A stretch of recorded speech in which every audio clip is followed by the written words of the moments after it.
think about this amount, eventually everything is pushing from the access to the core of the network, the whole way of technology. Now, bandwidth is like money. It never seems to be enough. So eventually, if we look at how the bandwidth is pushing the applications, basically just an example, AT&T. They just took a spike, a flash of what they're actually using over the last 3 years. And eventually, when we look at it, we can see the consumer traffic is growing, we can see the traffic of businesses is growing, wireless traffic is certainly growing very fast, and of course the international traffic, because as I mentioned before, the access pushing the edge of the core.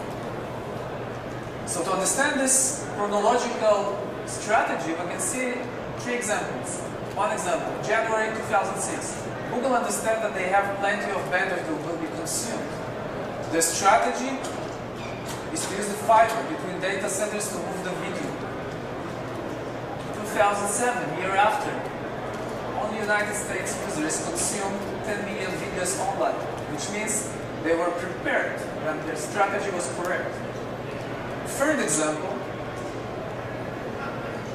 a new promotion that's conducted this year from MRV Communications, 10 gigabit in 10 days. So you see that everything is evolving from the demand of the fiber. We can see that it's pushing the whole infrastructure to the higher rates, especially on fiber. And what was in 97 as gigabit transmission became the 10 gigabit in 2005, and 40 and 100 gigabit that will be 2 years from now. As of now, the 10 gigabit is the reality. 40 and 100 gigabit is still not mature, it's immature. We can see that the standardization is focusing on 2010 as a standardization phase, with sanity checking actually. So when we're looking on the fiber, and fiber is an investment for most of the telecoms for up to 20-25 years. The reason is very simple.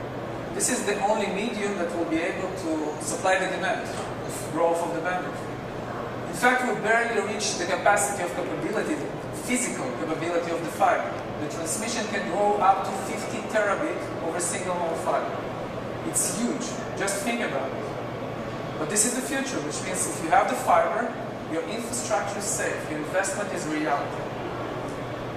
But of course, if we have the fiber and we have the capability to run more services, then we use optimization technology.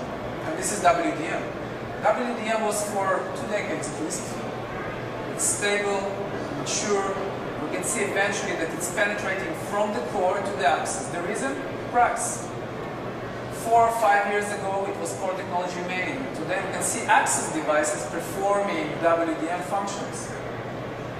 The other issue that pushing also this technology, and you can see all over this show, trade show, the RODM, reconfigurable optical ad-hoc multiplexers. They are coming into the reality. Price, power consumption, form factor, everything is getting in time. But it's interesting how much pluggable optics changed the industry.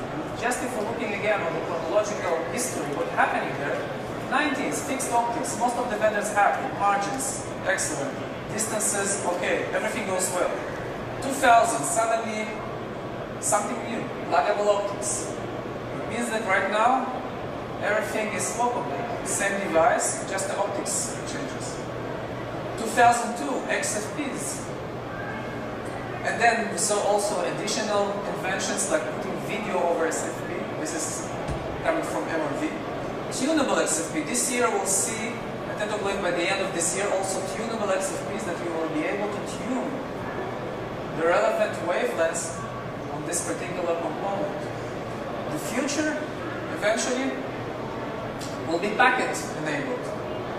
It means that the intelligence of inspecting packets will be also loaded in those components. So eventually it will change the whole structure of the bottom line of most of the vendors. They will try to figure out how to do more efficiency in terms of the bill of material. And of course the reality, it will free the telecoms to do a lot of variations in terms of buying. Now let's move again on the packet evolution.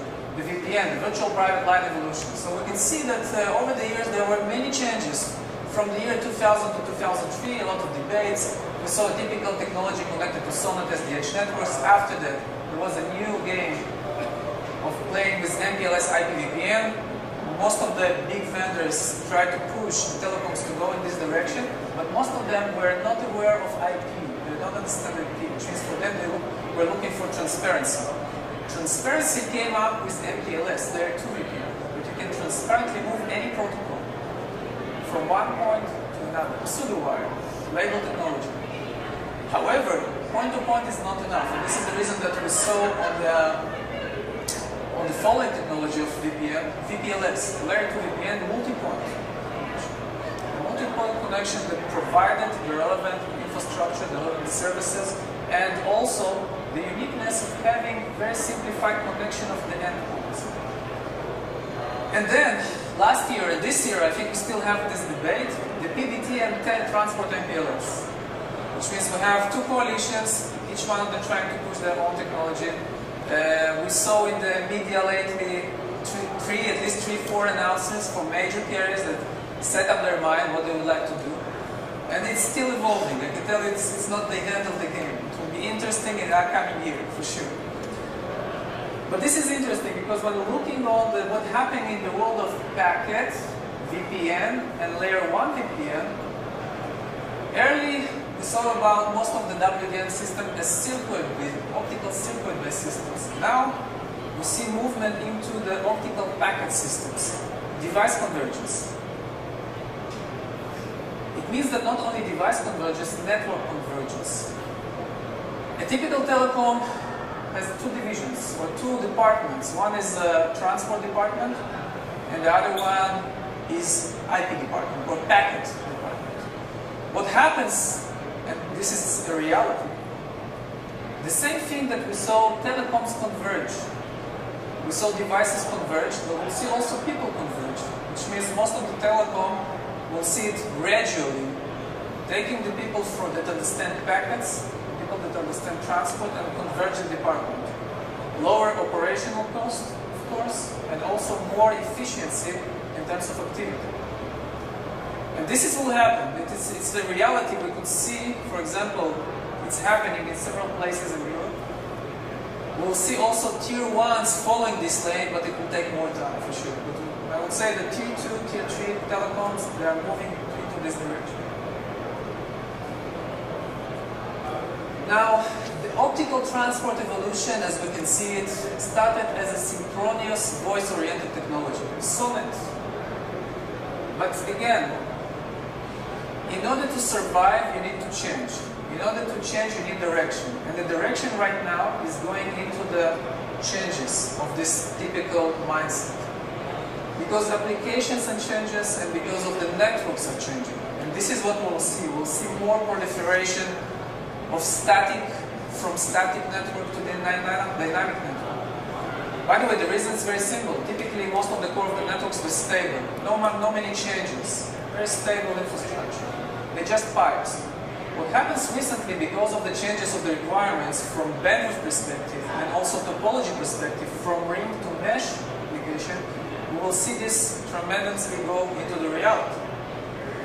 The other issue is that IP packet services also drive transport convergence, and the idea is, again, if you are able to understand the flow of a service as a packet, we will be able to allocate it to the relevant light path. So the history of evolution is looking like fixed optical ad hoc multiplexer, typically passive filters. Then the stage was, and this is right now is going on, reconfigurable OEDM. The third one will be more capability to inspect also packets, which means not only function as a ROADM, pure ROADM of flight, but also understand the flow and basically on the control plane that will direct and detect all the changes that are required in the network. What are the drawbacks, the typical drawbacks of static network? Complex maintenance, manual jumpers, changes of filters, OEDMs, attenuators, transponders. Any change requires downtime. Any change requires track rules.